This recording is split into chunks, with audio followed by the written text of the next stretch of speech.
Fathers who abandoned their family, why did you do it? I was married for 7 years, enjoy for happy years, and then something switched in my ex-wife. Even with several years of no physical interaction, constant mental abuse, I planned on sticking with my family. However, my time was done in the military, and since I was stationed in her home country, she already had a life there. I could not find suitable work, so I couldn't stay. We discussed it and planned on having her move to America, and she could go back home on vacation at any time.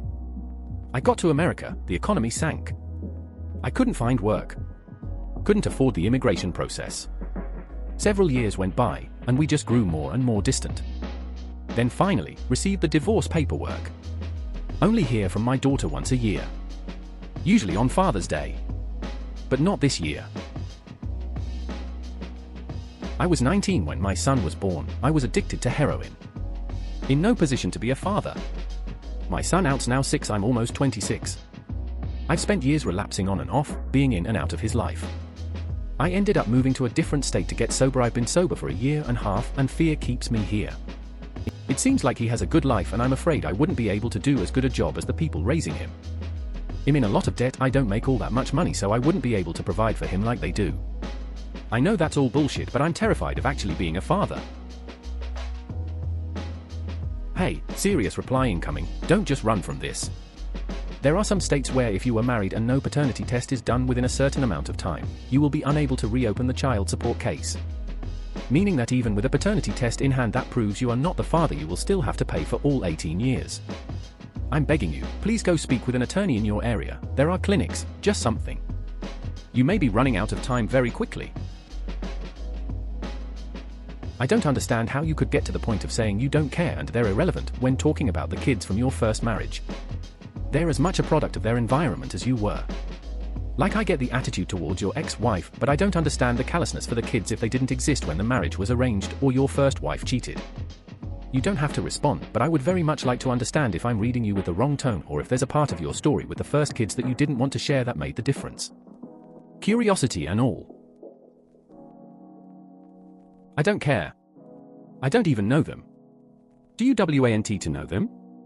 What do you do if they search you up in a few years' time and want to meet you? Not trying to argue, but from my point of view, they are your kids, and you should have some kind of feelings, responsibility, even if you hate the mom, you know what I mean. So it would be interesting to hear your view on this subject. You made a comment I wanted to address about the ex-missus possibly brainwashing the kids. That's entirely likely. Being that I was one of those kids who grew up in with a single mother who had divorced a few times, she talked massive shit about just about all the father figures I had, and for a long while when I was young that shit she talked was the only truth I knew.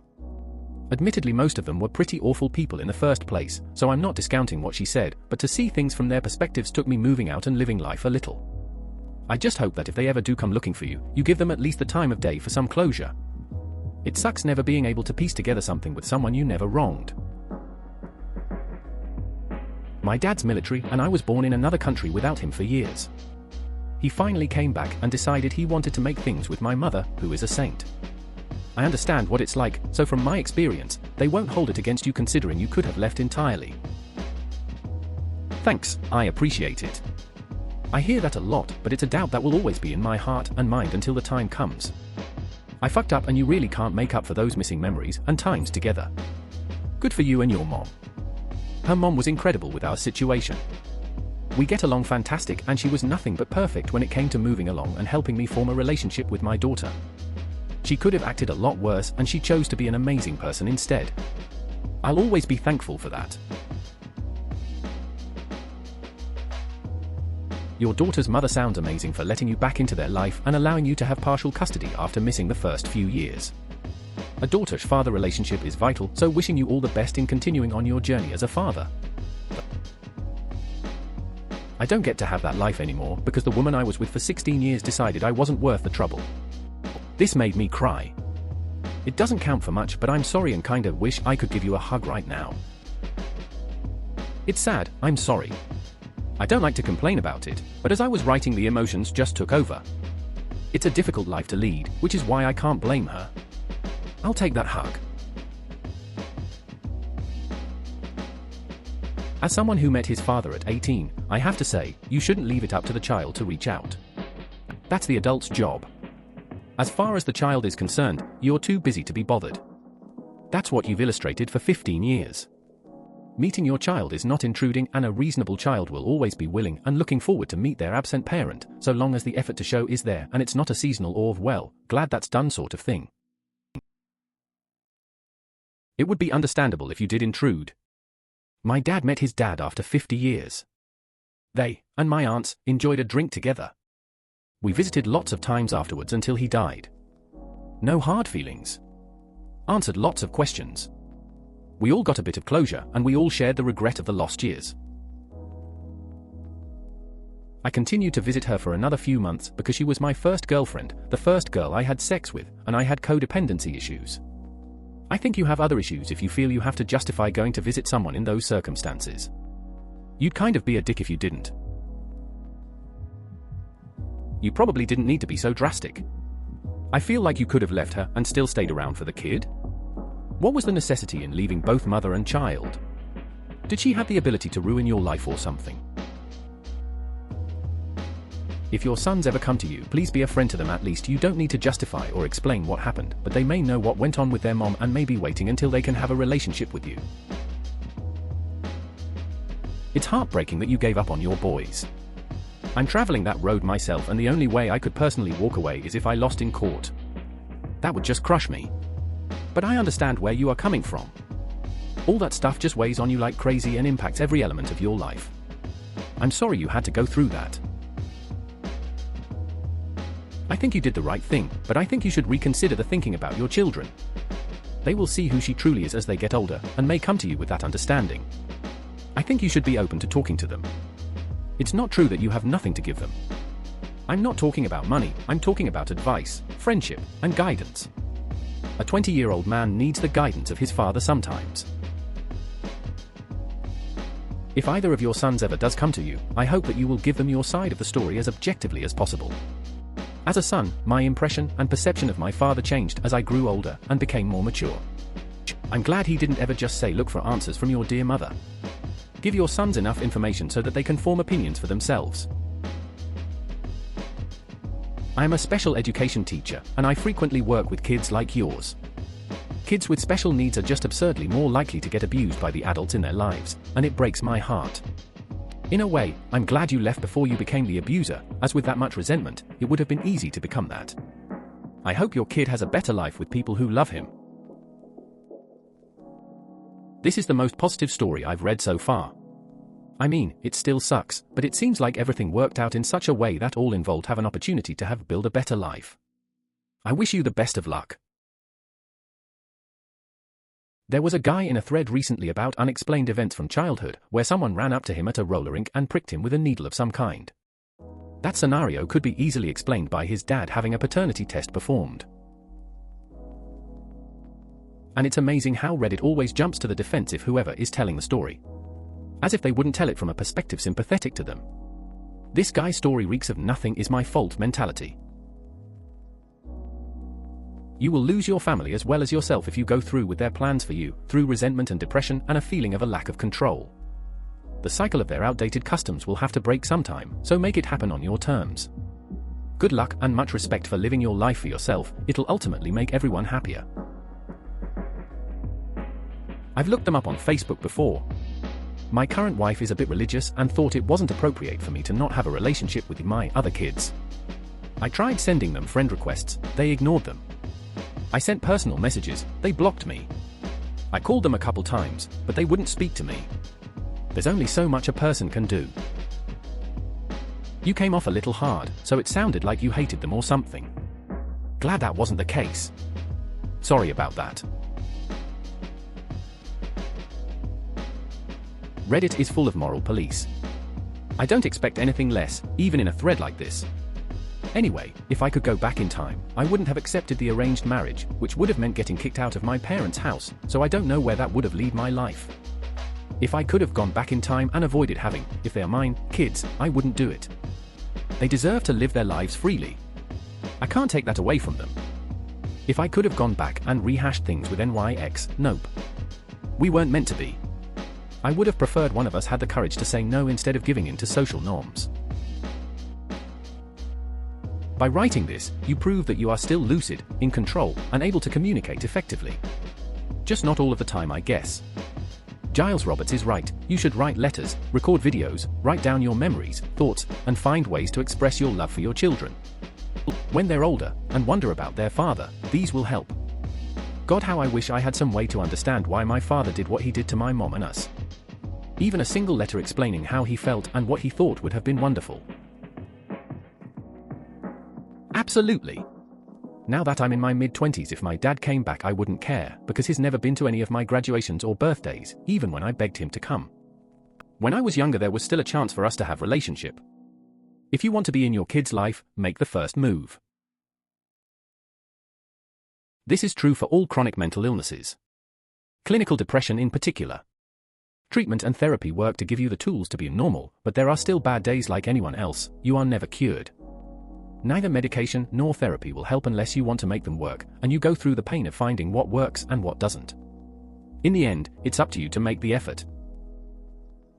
I think both these comments are more applicable to chronic mental illness. From this particular story, it sounds like a single diagnosis on a teen. The diagnosis could have been off, or she could have been displaying symptoms of bipolar disorder for a period of time that did not persist into adulthood. I waited a little while into dating my girlfriend to start having sex, like a month or two in. When she told me she has an IUD and is clean, I trusted her. Over a year later I still haven't had to use a condom. Best relationship ever. That struck me was well. This is a thread about fathers who've abandoned their families. Everyone else talks about the relationship with the child, how they feel, etc. His only mention of his child is dropping it off with his parents before going to Asia. His ex may be a sociopath, but clearly he needs some work on his own empathy skills. Amazing. That is very similar to me. I can really relate to what you are saying. Although, credit where it is due, my mum never said terrible things like that she hated me, quite the opposite. She vicariously lived through me, almost bragging that I was doing well despite being abandoned. She must have done an amazing job as a mother. Where in the big wide world are you? Yes, actually, he could have dealt with this quite effectively by filing a paternity suit. The court wouldn't allow her to simply refuse. He could have filed along with a divorce action. Assuming the story actually happened, this guy handled this in pretty much the worst possible way. Yes, this is obvious. Doesn't make it okay. The kids are here and didn't ask for any of this. Doesn't matter how much the father doesn't like the mother. That's irrelevant. The kids still need their father's love and attention. Even if your parents are very restrictive, they're a huge part of your life to suddenly cut out. Even if he was willing to give up his relationship with his parents, OP said he just graduated high school, there's a good chance he's not financially stable enough to live without parental support. I think you're being a little harsh. Source: I'm Muslim. I'm a first-generation Muslim American, and from what I've seen in my family is, although divorce isn't preferred, that it's completely acceptable if the two people aren't happy together. There have been many divorces in my extended family and none of them had issues with getting remarried. There is some stigma attached, but it really only carries weight with the generation that was raised back home. But that's just my experience. I think both these comments are more applicable to chronic mental illness. From this particular story, it sounds like a single diagnosis on a teen. The diagnosis could have been off, or she could have been displaying symptoms of bipolar disorder for a period of time that did not persist into adulthood. I don't think he understands his kid isn't like some classmate he happens to share a bench with, on an emotional level. This is supposed to go without saying. If he doesn't get it, he won't really gain feeling by reading your comment. He's one of those sort of people. I fully agree. I just thought it was interesting how he called his ex a textbook sociopath without any sense of irony. Almost like a textbook sociopath. I feel bad for OP though. Clearly he has little contact with others, and is in a very bad place emotionally. I'm guessing that this might be why he's got such issues with empathy. He's not physically in a place where he can get a lot of help, but I hope he does find it somewhere. It's a shame that the system makes it hard. It should be a simple process. He owes me child care expenses, I'm not the father. Okay, we'll run a test. Guys have to deal with a lot of shit when it comes to children and the law. Did you hear about the poor guy that donated semen to a lesbian couple and then got hit with child support? Fuck the system. It's not difficult at all if you get a paternity test at the outset. The guys who don't find out until several years later are generally the ones who are stuck as the legal parent despite not actually being the genetic father. When a woman is married and she gives birth, her husband is automatically written as the father on the birth certificate. It depends on the state that you live in. In Ohio, despite being married, my wife still had to specify my name as the father of her children. Although in Ohio IIRC you cannot actually divorce a woman who is pregnant, so, yeah. This isn't, initially, a criminal action. You cannot be innocent in a civil arena. The poster above you has this mostly correct. There are states where if you were married to the mother, and do not request a paternity test within a limited period of time, you are basically, in ELI5 terms, stuck as the father. The only thing holding me back is that I don't want my kids to think that is an answer to their problems. I will suffer, but I do so to show my kids that even at your weakest you have value. They are too young to take that and lock it away somewhere, but I'm holding out for when they can. I fully agree. I just thought it was interesting how he called his ex a textbook sociopath without any sense of irony. Almost like a textbook sociopath. I feel bad for OP though. Clearly he has little contact with others, and is in a very bad place emotionally. I'm guessing that this might be why he's got such issues with empathy. He's not physically in a place where he can get a lot of help, but I hope he does find it somewhere. If I recall correctly, it's because the state puts the needs of the child above all else. Honestly, these situations put two innocent lives in difficult positions, both the kid and the husband. As a guy, I am not thrilled with how the law works, but I understand the logic. My father had me take a paternity test when I turned 18, because he'd never believed I was his. I was. The only real grudge I hold against him for that was that he didn't do the test when I was an infant. It's entirely possible that she considered the divorce to be the best option for the kids.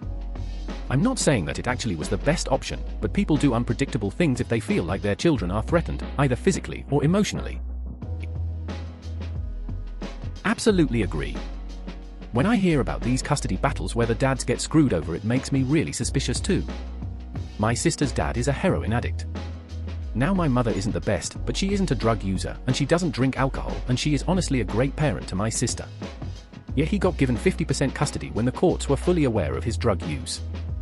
This makes me wonder how many of the dad screwed over by mum stories are fully true, because I do not believe we are hearing the full story. Thanks. We both had similar upbringings concerning our parents. We both turned out worse for it, so we're going with a different approach. It's healthy for her to see that we get along and spend time together. It's not frequent, but we try and do something at least once a month with just the three of us. Please consider subscribing if you enjoyed. Love.